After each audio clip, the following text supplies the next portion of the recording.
ಬಾಯ್ ನ್ಯೂಸ್ಗೆ ಸ್ವಾಗತ.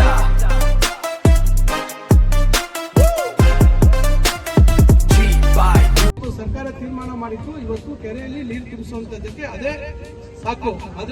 ಆದ್ರೂ ಇವತ್ತು ಹೊಸ ತಂತ್ರಜ್ಞಾನ ಬಂದಿರೋದ್ರಿಂದ, ಹೊಸ ಟ್ರೀಟ್ಮೆಂಟ್ ಪ್ಲಾಂಟ್ ಆಗ್ತಾ ಇರೋದ್ರಿಂದ ಅದು ಈ ಮಟ್ಟಕ್ಕಿದೆ ಅಂತ ನಾವು ಹೇಳಿದೀವಿ.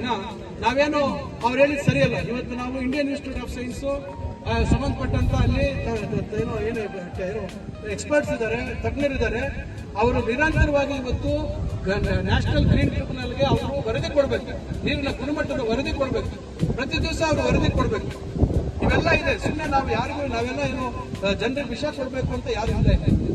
ಸುಮ್ಮನೆ ಅವರು ಯಾರು ಅಲ್ಲೇನೋ ಅದೇನಾಯ್ತು ಇದೇನಾಯ್ತು ಅಂತ ಪಾಪ ಯಾರೋ ಕೆಲವರು ರಾಜಕೀಯವಾಗಿ ಪ್ರಭಾವ ಏನೋ ರೀತಿ ಪ್ರಚಲಿತಕ್ಕೆ ಬರಬೇಕು ಅಂತ ಹೇಳೋರು ಕೆಲವು ವಿಚಾರಗಳನ್ನ ತಗೊಂಡು ಅವ್ರದೇ ಆದಂಥ ರೀತಿಯಲ್ಲಿ ಅದನ್ನ ಬಿಂಬಿಸುವಂಥದ್ದು ಮಾಡ್ತಾರೆ. ಅದಕ್ಕೆ ನಾವು ತಪ್ಪು ಅಂತ ಹೇಳೋದು ಅದು ಅವ್ರ ಇಷ್ಟ ಅಲ್ಲ. ಆದರೆ ಜನ ನಾನು ಹೇಳುವಂಥದ್ದು, ಜನಕ್ಕೆ ಹಾನಿ ಆಗ್ತಕ್ಕಂಥ ರೀತಿಯಲ್ಲಿ ಯಾವುದೇ ಸರ್ಕಾರ ಆಗ್ಬೋದು ಯಾರು ಮಾಡೋಕ್ಕೆ ಸಾಧ್ಯ ಇಲ್ಲ.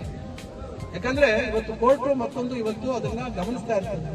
ಇವತ್ತು ಬಹಳಷ್ಟು ಜನ ಕೋರ್ಟ್ ಮುಂದೆ ಹೋಗಿರುವಂತದ್ದು ಇದೆ. ಕೋರ್ಟ್ ಅದಕ್ಕೆ ಎಲ್ಲ ಮಾಹಿತಿಯನ್ನು ತೆಗೆದುಕೊಂಡು ಅದ್ರ ಬಗ್ಗೆ ಸ್ಪಷ್ಟವಾಗಿ ಆದೇಶಗಳು ಮಾಡುವಂತವ್ರಿಗೆಲ್ಲ ನಾವು ಉತ್ತರ ಕೊಡೋಕ್ಕಾಗಲ್ಲ. ಅದರಿಂದ ಇವತ್ತು ಇಷ್ಟೆಲ್ಲ ನಾವು ನಮ್ಮ ಭೂಮಿಯ ನಮ್ಮ ಅಂತರ್ಜಲ ವೃದ್ಧಿ ಆಗಬೇಕು.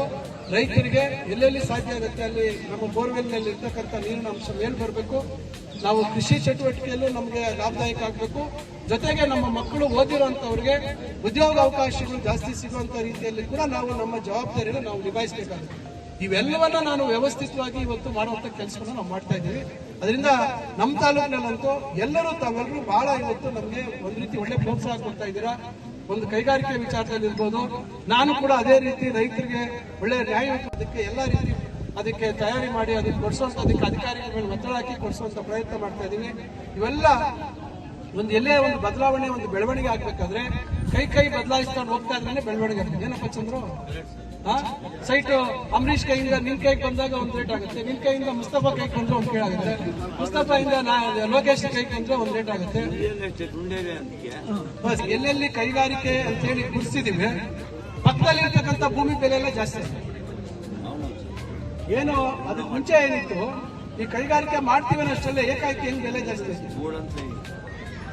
ಅಲ್ಲೇ ನಂದೇನು 1 ಸೆಂಟಿಮೀಟರ್ 1/2 ಇಂಚು ನಂದೇನು ಜಮೀನಿಲ್ಲ. ಈಗ ಸುಬ್ಬಣ್ಣ ನೋಡಿ ಸ್ವಲ್ಪ ಸುಬ್ಬಣ್ಣ ಯಾವ ರೀತಿ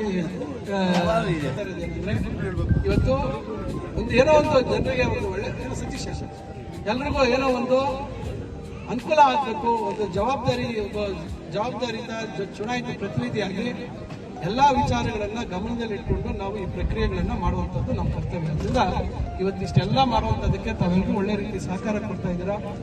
ಆಸೆಗಳು ಅನ್ನೋದಕ್ಕಿಂತ ಬೇಡಿಕೆಗಳು, ನಮ್ಮ ಸಮಸ್ಯೆಗಳು ಮತ್ತು ಬೇಡಿಕೆಗಳು ಬಹಳಷ್ಟು ಇಲ್ಲ ಅಂತ ನಾನು ಹೇಳೋದಿಲ್ಲ. ಆದ್ರೆ ನಿಮ್ಗೆ ಗೊತ್ತಿದೆ, ಸರ್ಕಾರ ಇವತ್ತು 52,000 ಕೋಟಿ ಮುನ್ನಾಳಪ್ಪನವರು ಅದಕ್ಕೊಂದು ಭಾಗ. ಮುನ್ನಾಳಪ್ಪನವರ ಕೈಯಲ್ಲೇ ಜಾಸ್ತಿ ದುಡ್ಡಿದೆ. ಈಗ ಅವರೇ ಇವತ್ತು ಎಲ್ಲ ಯೋಜನೆಗಳು, ಗ್ಯಾರಂಟಿ ಯೋಜನೆಗಳಿಗೆ ದುಡ್ಡು ಇವತ್ತಷ್ಟು ದೊಡ್ಡ ಮಟ್ಟದಲ್ಲಿ ಕೊಡ್ತಾ ಇದ್ದಾರೆ. ಇದ್ರ ಜೊತೆಯಲ್ಲೇ ಇಷ್ಟು ಕೆಲಸಗಳನ್ನ ನಾವು ಮಾಡ್ತಾ ಇದ್ದೇವೆ. ಅದರಿಂದ ಬಿಲ್ಡಿಂಗ್ ಪೂರ್ಣ ಆಗ್ತಾ ಇದೆ. ಈಗ ಅದಕ್ಕೆ ಹೆಚ್ಚುವರಿ ಇನ್ನು ಅನುದಾನ ಬೇಕು. ಅದಕ್ಕೆ ಮತ್ತೆ ನಾನು ಮನೆ ದಿನೇಶ್ ಗುಜರಾವ್ ಕೇಳಿದ್ದೀನಿ. ಈಗ ತಾಯಿ ಮಕ್ಕಳ ಆಸ್ಪತ್ರೆ 100 ಬೆಡ್ ಆಗಿದೆ.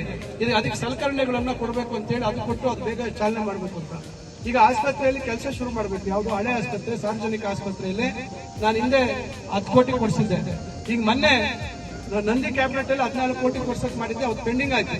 ಮೊನ್ನೆ ಕ್ಯಾಬಿನೆಟ್ ಅಲ್ಲಿ ಒಂದು 15 ದಿವಸದಿಂದ ಕ್ಯಾಬಿನೆಟ್ ಅಲ್ಲಿ 14 ಕೋಟಿ ಮಂಜೂರಾಯ್ತು. ನೀವು ಗಮನಿಸಿದ್ರೆ ಇಲ್ಲ ಗೊತ್ತಿಲ್ಲ, 14 ಕೋಟಿ ಮತ್ತೆ ಮಂಜೂರಾಯ್ತು.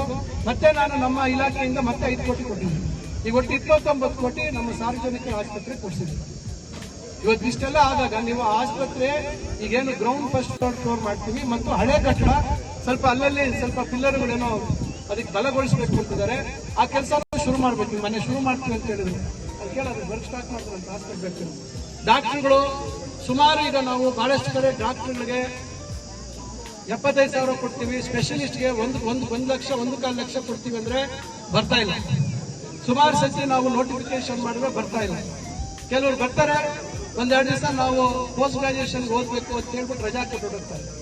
ಬಹಳ ದೊಡ್ಡ ಸಮಸ್ಯೆ ಆಗ್ತದೆ. ನಾವು ಎಲ್ಲಿಂದ ಕರ್ಕೊಂಡು ಬರೋದು? ರಾಣಸಮಣ ಇವೆಲ್ಲ ಮಾಡಕ್ ಹೋದ್ರು ಕೂಡ ಇವತ್ತು ಈ ತರ ಇಷ್ಟೆಲ್ಲ ನಾವು ಪ್ರಯತ್ನ ಮಾಡಿದ್ರು ಕೂಡ ಸಮಸ್ಯೆಗಳಿದೆ. ಅದರಿಂದ ಇವತ್ತು ಈ ರೀತಿ ಇನ್ನ ಬಹಳಷ್ಟು ಹೇಳ್ಕೊಂಡು ಹೋದ್ರೆ ಬಹಳಷ್ಟಿದೆ. ಅದರಿಂದ ನಾನು ಈಗ